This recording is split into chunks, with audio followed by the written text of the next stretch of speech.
ओम। मैं आपके सामने त्योहारों के महत्व के बारे में वर्णन कर रहा था कि हमारे त्योहारों का कितना महत्व और किस प्रकार से मना रहे हैं या मनाते थे। जहाँ जहाँ पर हमारे भाई पंजाबी जाति के होते थे, जो पंजाब से आकर के, जो पाकिस्तान से आकर के भारत में बसे हैं, उन क्षेत्रों की बात करता हूँ। मैं भी लोहड़ी के त्यौहार को भी हर्षोल्लास के साथ मनाते थे।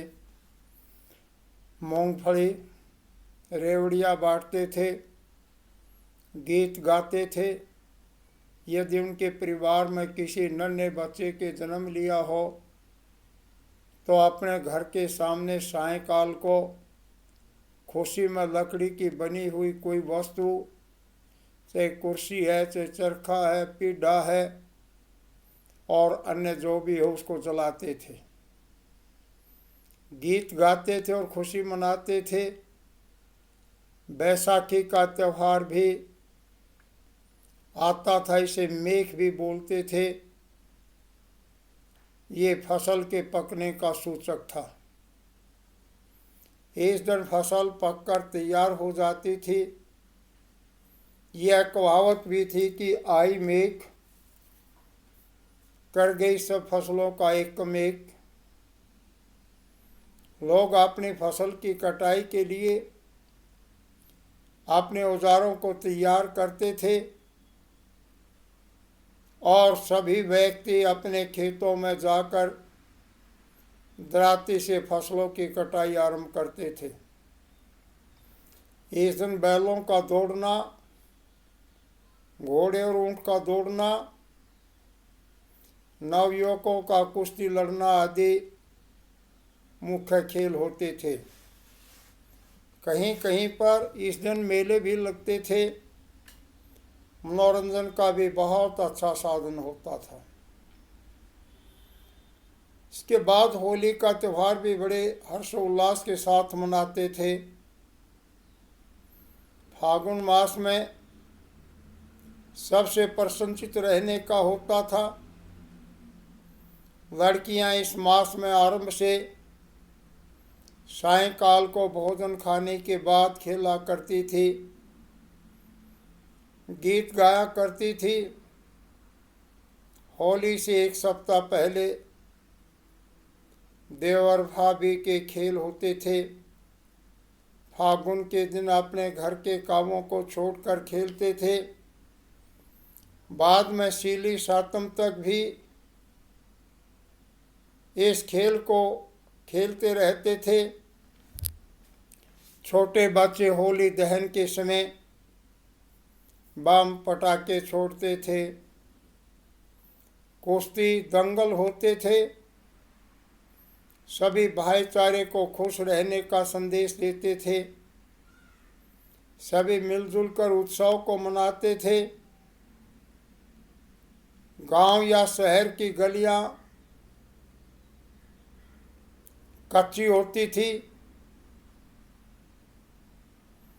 गांव के लोग सामूहिक रूप से इकट्ठे होकर स्वयं मेहनत करके बनाते थे। यदि आवश्यकता होती तो सभी गांव के लोग मिलकर चंदा इकट्ठा करते और सामूहिक रूप से गलियों को बनाते थे। इस प्रकार से एक गांव से दूसरे गांव में जाने वाले रास्तों पर,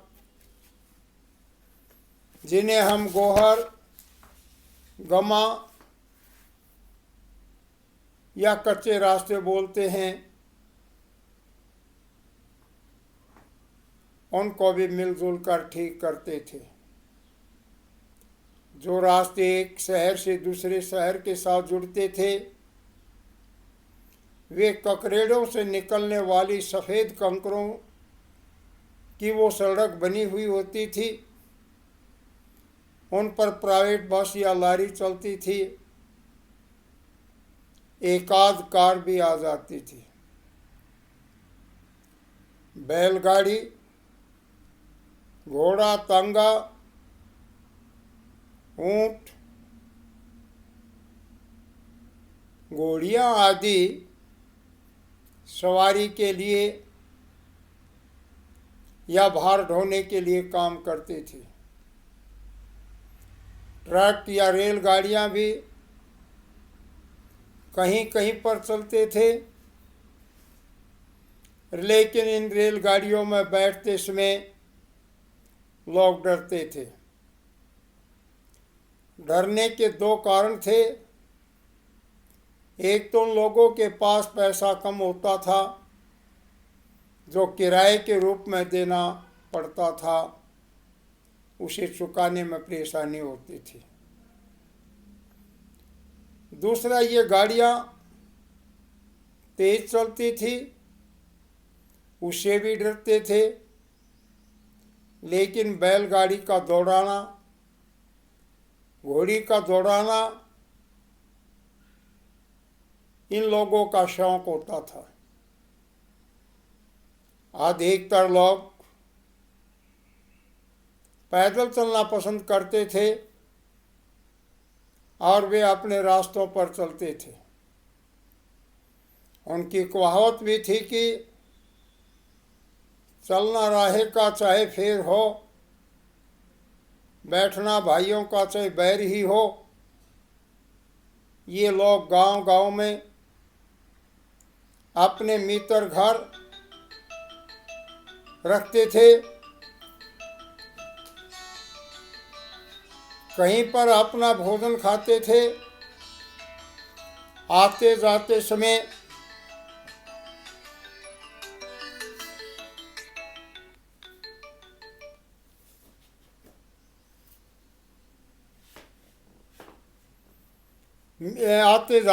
मिलते थे। व्यक्तिगत मिलन पर अधिक विश्वास रखते थे। नहर नदियों के किनारों पर भी आने जाने के कच्चे रास्ते होते थे। नदियों के किनारों पर विश्राम गृह बने होते थे। वहाँ पर अधिकारी या प्रशासनिक लोग आकर ठहरते थे। आम आदमी को आने जाने की अनुमति नहीं थी। इसी प्रकार से समुद्री जहाज भी होते थे और हवाई जहाज भी होते थे, लेकिन इनको बहुत कम संख्या में देख पाते थे। जब कभी हवाई जहाज आसमान में उड़कर जाता तो लोग अपने कामों को छोड़कर घरों से बाहर जहाज को देखने के लिए आते थे। इन सब चीज़ों को एक नहीं मानते थे। इन लोगों का लेन देन अधिकतर साहूकार से या व्यापारी से होता था, जहाँ फसल के समय पर हिसाब किताब किया जाता था। कर्ज का देना इनके लिए महत्वपूर्ण था। जब तक कर्ज उतार नहीं दिया जाता तब तक वे बड़ी शर्म महसूस करते थे और उसमें लोग कहा करते थे कि कर्जवान मर्जवान और दर्दवान भागा भागा फिरता है। ये ऐसे व्यक्ति के बारे में उनकी भाषा को अच्छी तरह जानते थे। कस्बे और शहर आरंभ से ही चले आए हैं, जहाँ पर दुकानों की व्यवस्था होती थी।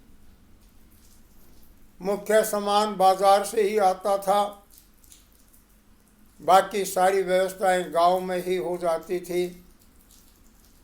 शहर के लिए तो साल में 1 या 2 बार ही जाना पड़ता था और उसी समय वर्ष भर या 6 माह के लिए सामान ले आते थे।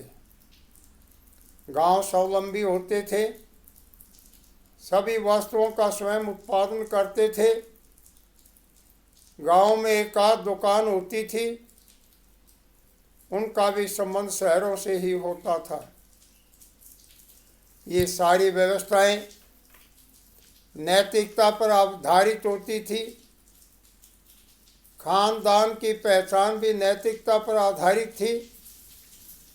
अच्छा व्यवहार, दूसरे के प्रति अक्षमा याचना, गलती को गलती मानना, दूसरों की सहायता करना, ये सब उनकी मूल प्रवृत्ति में होते थे। ये लोग किसी से मांगना पसंद नहीं करते थे, स्वावलंबी होकर जीवन यापन करना चाहते थे। स्वाभिमान से जीना इनकी प्रवृत्ति थी। लेकिन किन्हीं परिस्थितियों में यदि एक दूसरे से मांगना पड़ भी जाए तो जिससे मांगा गया है वह भी देने से मना नहीं करता था, चाहे वो स्वयं कितना भी परेशान रहे, लेकिन मांगने वाले को अवश्य देता था। इसी प्रकार से गांव में सभी जातियों के लोग मिलजुल करके रहते थे। हर जाति के लोग अपना अपना काम करते थे। यदि किसी गांव में कोई जाति नहीं होती तो दूसरे गांव से लाकर अपने गांव में बसाते थे और अपनी ज़मीन का हिस्सा भी देते थे। भाईचारे के लिए भी दूसरे गांव से लाकर बसाए जाते थे। इस प्रकार के लोग अपना गौरव महसूस करते थे और ऐसे लोगों का सम्मान भी होता था। आरंभ में लोकतंत्र में विश्वास था। राज्य की जनता इकट्ठी होकर एक वर्ष या इससे अधिक समय के लिए अपना शासक या व्यवस्थापक चुनते थे, उनकी आज्ञा का पालन भी करते थे। धीरे धीरे व्यवस्थाएं परिवर्तित होती चली गई, रूप बदलता चला गया। लेकिन हरियाणा या नज़दीकी क्षेत्रों में पंचायतों का रूप वही रहा जो आरंभ में था। या भाईचारा और जिम्मेदार व्यक्ति प्रत्येक परिवार को मिलजुल कर व्यवस्था को चलाते थे। एक तरह से ये गांव की सरकार होती थी। स्वतंत्र भारत में राज्य के प्रति अच्छी धारणा थी। कोई भी व्यक्ति जिम्मेदार व्यक्ति की आज्ञा का उल्लंघन नहीं करता था। जो समाज सेवा का भाव रखता था उसी व्यक्ति को मिलजुल कर आगे निकालते थे। समाज सेवा करना पुण्य का कार्य मानते थे। जब सामूहिक जिम्मेदारी दी जाती तो उसको कोई मना नहीं करता था, लेकिन वह जिम्मेदारी भी किसी के साथ कोई भेदभाव नहीं करता था। जिम्मेदार भी यानी जिम्मेदार व्यक्ति किसी से कोई भेदभाव नहीं रखता था। वह अपने घर के कामकाज को छोड़कर समाज के कार्य में लगा रहता था। कहावत भी थी कि 14 में तंबाकू और तंबाकू में घर बिक जाता है। इसका अर्थ होता है कि वह घर का काम तो कर नहीं पाता, लेकिन सेवा के लिए सब कुछ करना पड़ता था। ऐसी स्थिति में आर्थिक हानि काफ़ी होती थी। जब जब आम आदमी पर कोई जिम्मेदारी होती और उसे कोई निर्णय लेना पड़ता तो वो बड़ा सोच समझकर बोलता था। सोचता था कि मेरे से किसी के प्रति कोई अन्याय न हो। और वो जिम्मेदार व्यक्ति कहा भी करते थे कि पहले तोलो फिर बोलो। वे बोलने का अर्थ मानते थे। जिम्मेदार व्यक्ति के आने पर भी अर्थ होता था। यदि दो व्यक्तियों के बीच में कोई विवाद हो जाता और एक दूसरे के घर चला जाता तो जिसके घर में गया है वह अपने आप ही कह देता था कि जब आप मेरे घर में आ गए तो अब मेरे मन में किसी प्रकार का विवाद नहीं है। हम आपके घर आएंगे।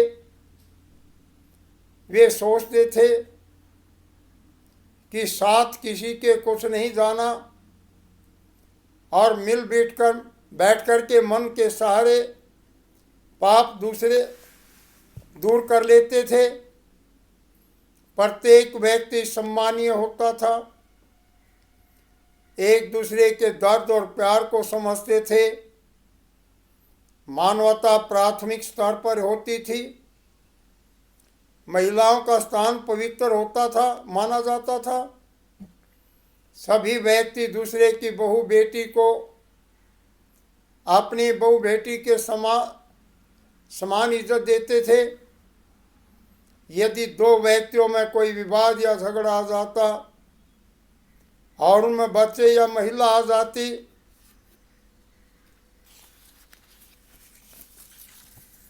तो झगड़े वाले महिला और बच्चे पर हाथ नहीं उठाते थे, वे इनको निर्दोष मानते थे।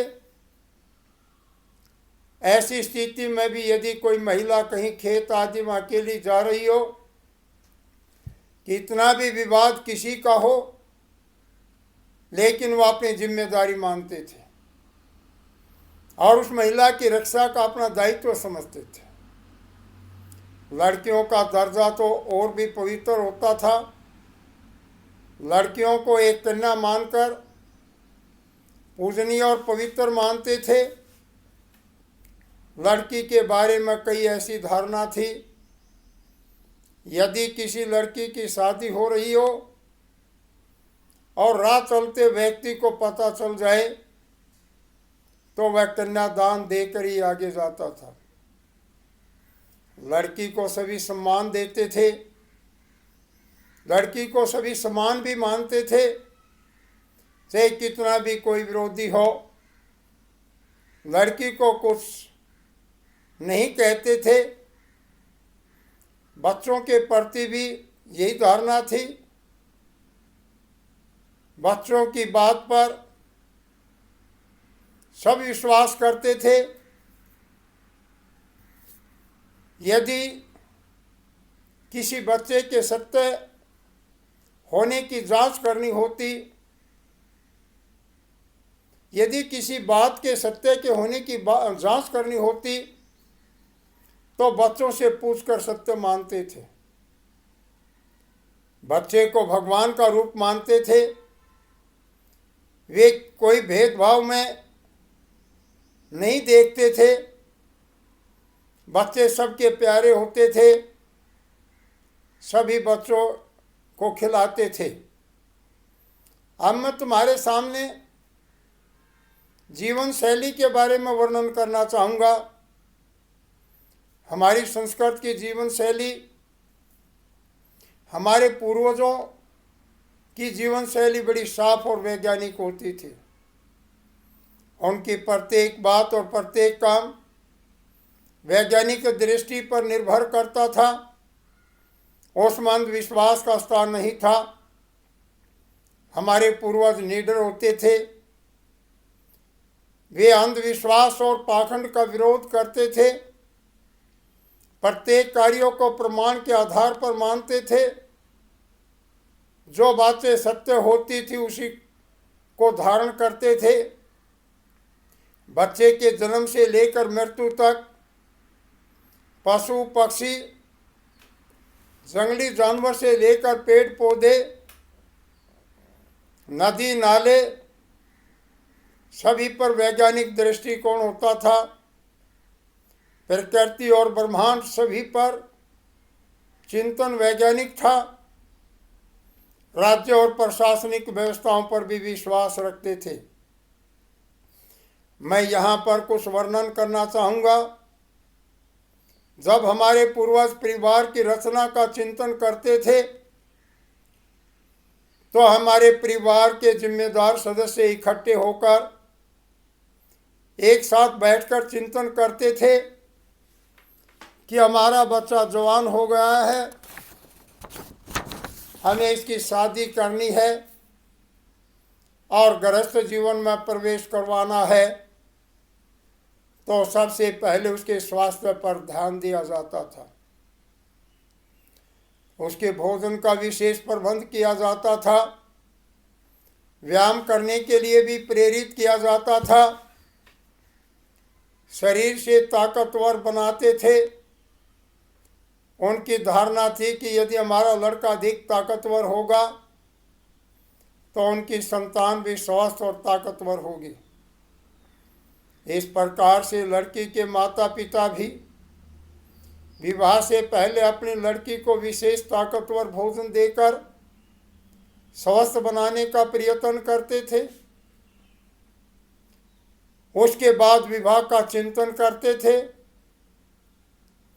विवाह में सबसे पहले खानदान, गुणक्रम, स्वभाव आदि को मिलाने के बाद बच्चों को चुनते समय कुछ विशेष बातों का ध्यान रखते थे कि कोई लड़कीहीन क्रिया, पुरुष रहित, बहुत बड़े बालों वाली,